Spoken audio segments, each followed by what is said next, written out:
La demanda de los trabajadores histórica había sido 40 horas y estamos cumpliendo. Es importante que además se garantiza el ingreso, porque no es que hay 40 horas a costa del salario, sino es el mismo salario, pero la reducción de los tiempos de trabajo. Entonces eso es importantísimo.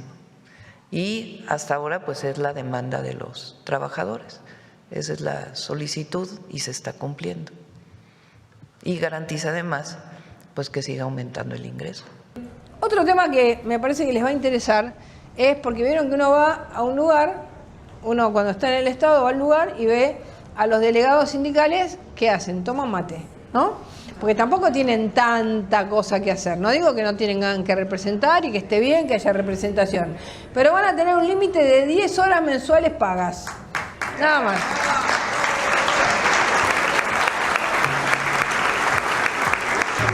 Ahora empecé a decirles cosas que les gusta más, ¿vieron? Lo primero era más aburrido, pero ahora...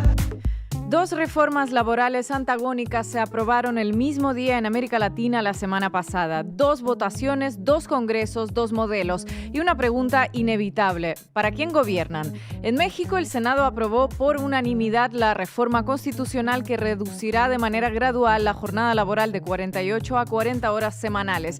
Un cambio histórico después de más de un siglo con el mismo estándar. No se trata de un ajuste técnico, es una transformación estructural que impactará la vida de millones de trabajadores. 8 horas menos a la semana no son un detalle contable, son tiempo de vida.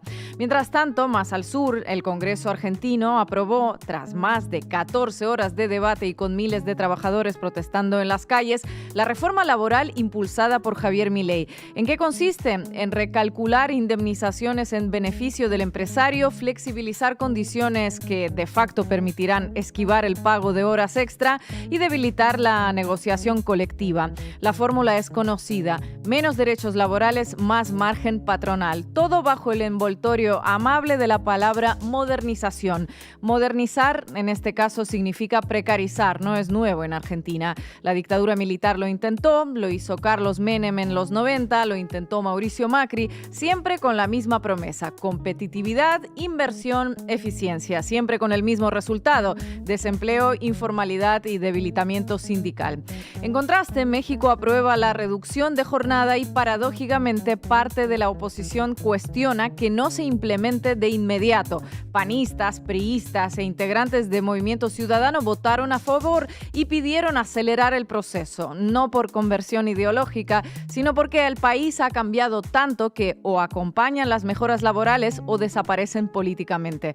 La reforma mexicana se inscribe en un proceso más amplio de consolidación de derechos laborales impulsado desde el sexenio de Andrés Manuel López Obrador y continuado por Claudia Sheinbaum. Recordemos que antes llegó el aumento sostenido del salario mínimo, el mayor en décadas en la región. Ahora llega la reducción de la jornada. Se trata de responder con un siglo de retraso al espíritu de la Constitución de 1917. En Argentina, en cambio, la brújula apunta en dirección opuesta: desregular para atraer capital. El problema es que la historia reciente demuestra que cuando se debilitan los derechos laborales no se crea prosperidad, se redistribuye poder del trabajador al empleador. En este programa recurrimos a Milei como contraparte de lo que sucede en México porque es la comparación más nítida posible. 2 modelos conviviendo en el mismo continente en el mismo momento histórico. Uno que apuesta por ampliar derechos y aumentar salarios y reducir pobreza. Y otro que apuesta por flexibilizar, ajustar y confiar en que el mercado resolverá lo que el Estado deja de proteger. Los números, más allá de la propaganda, terminarán hablando. La pregunta no es ideológica, es empírica. ¿Qué modelo mejora efectivamente la vida de la mayoría? Hoy en la base de América Latina analizamos estas 2 reformas y lo que significan para millones de personas, porque en el fondo no hablamos de leyes abstractas, hablamos de tiempo, de salario y de dignidad. Bienvenidos y bienvenidas. Bueno, como les decíamos, en un mismo día en 2 países latinoamericanos se votaron sendas reformas laborales. Una, la de México, reduce la semana laboral gradualmente a 40 horas. ¿A dónde tenemos que poner la mirada para encontrar el contraejemplo? Bueno, lo decíamos la semana pasada y no falla nunca en la Argentina, gobernada por Javier Milei. Mientras en México la reforma busca mejorar las condiciones de los trabajadores, en Argentina Milei cumple con su promesa de campaña, retrotraer al país al siglo XIX, cuando los terratenientes y las empresas británicas no se tenían que andar preocupando por cumplir con legislaciones laborales molestas. Mi empleado es mío, me pertenece y hago con él lo que quiero. ¿De qué se trata la reforma laboral en Argentina? ¿Cuál es el espíritu del proyecto de ley? El derecho laboral se diferencia de otras ramas en que no regula una relación entre iguales. Unos tienen más dinero y por lo tanto más poder que los otros. Un patrón con decenas de millones en sus cuentas bancarias tiene un poder del que carece aquel empleado que apenas posee unos pocos ahorros, que no tiene casa propia y que todos los meses tiene que juntar los pesitos para pagar el alquiler.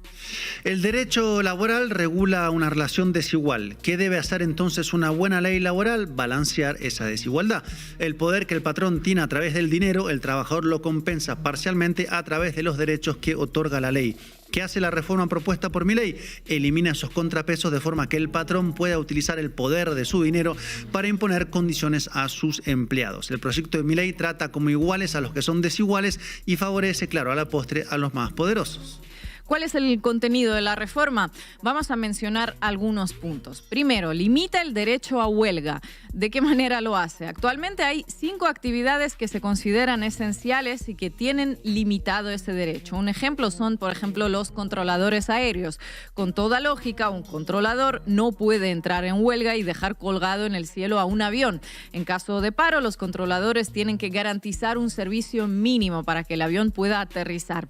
En este nuevo proyecto, las actividades esenciales se suman las trascendentales y pasan de 5 a 70. En esta definición entran cosas tan poco esenciales como la gastronomía y la hotelería. ¿Qué peligro puede haber en que haga paro un mozo, por ejemplo? Ninguno, por supuesto. Lo que se busca es debilitar al movimiento sindical, que en Argentina ha resistido en mejores condiciones que en otras partes del mundo. La tasa de sindicalización se mantiene por encima del 30%. Sin derecho a huelga, ese poder quedará muy debilitado. Segundo punto destacado del proyecto: se modifica la forma en que se calculan las indemnizaciones en caso de despido. Elimina conceptos que actualmente son tenidos en cuenta, como el aguinaldo o las vacaciones. De esta forma se reduce el monto que recibirá un trabajador o trabajadora despedida y se favorece a la empresa. Además, se crea la FAL, el Fondo de Asistencia Laboral. ¿Qué es esto? Un fondo destinado a pagar las indemnizaciones. ¿Quiénes son los verdaderos beneficiarios y por qué se hace? El sistema financiero.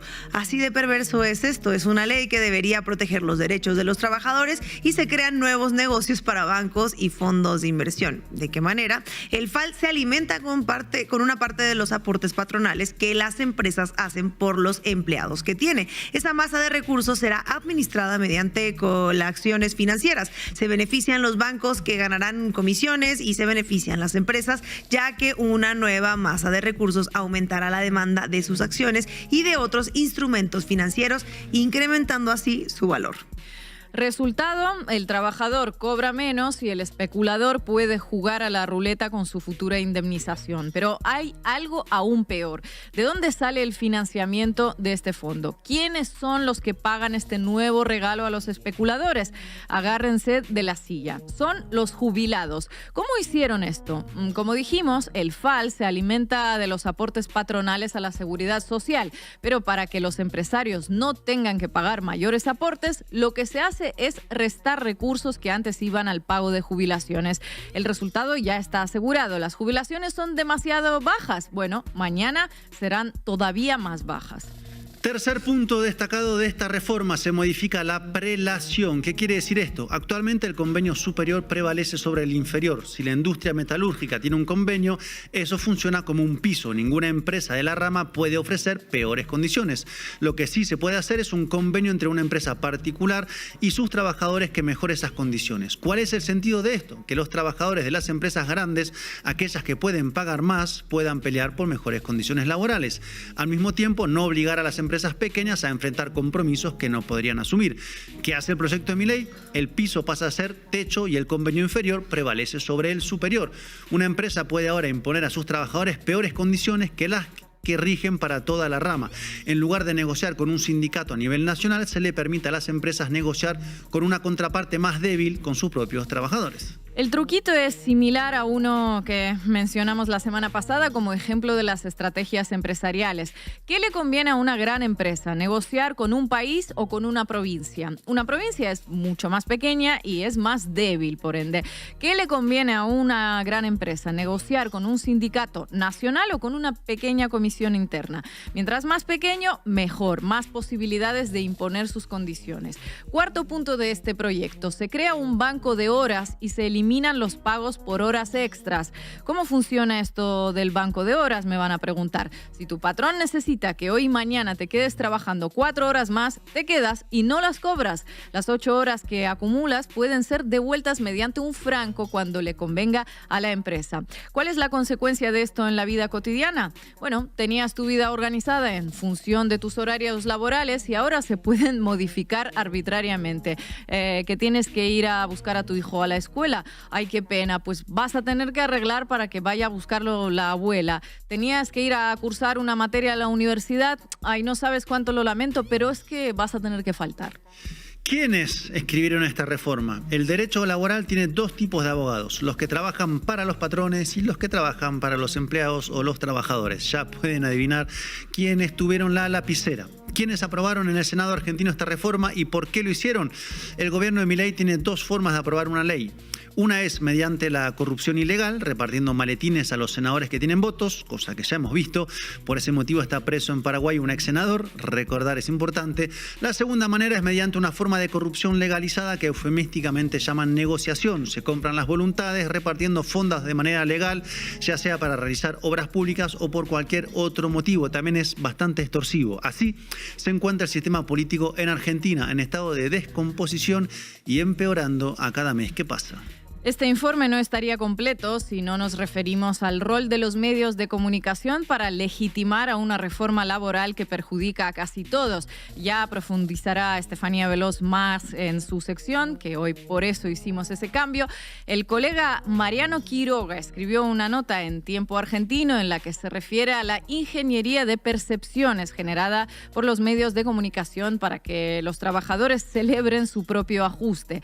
En el artículo repasa la manipulación de las palabras para hacer aceptable lo que de otra manera sería rechazado. Primer movimiento: los derechos pasan a llamarse privilegios. Cito: el trabajador registrado, el que tiene indemnización, el que negocia colectivamente, deja de ser un sujeto de derechos para convertirse en un privilegiado que le cierra la puerta al pibe que busca su primer empleo. La bronca se desplaza del patrón al compañero. El enemigo ya no es el que te explota, es el que tiene algo que vos no tenés. Segundo movimiento: nunca digas lo que vas a quitar, di lo que vas a dar. No se dice vamos a facilitar el despido, se dice vamos a dar libertad de contratación. No se dice vamos a eliminar la indemnización, se dice vamos a sacar una traba que impedía conseguir trabajo. En este discurso, dice Mariano Quiroga, el trabajador no pierde un derecho, pierde una atadura, no es víctima de un recorte, es protagonista de su propia liberación.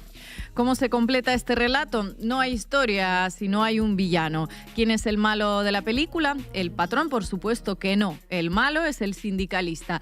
¿Cuál es el valor clave de nuestra historia? La igualdad es desplazada por el mérito. Se terminaron los privilegios y desde ahora el que más tiene es el que se lo merece. El éxito de esta batalla cultural, dice Mariano Quiroga, ocurre cuando el esclavo se convence de que sus cadenas en realidad son alas. Milei está encadenando a 20 millones de trabajadores argentinos y los medios de comunicación insisten en que los está liberando. Nos mean y dicen que llueve, escribió alguna vez Eduardo Galeano.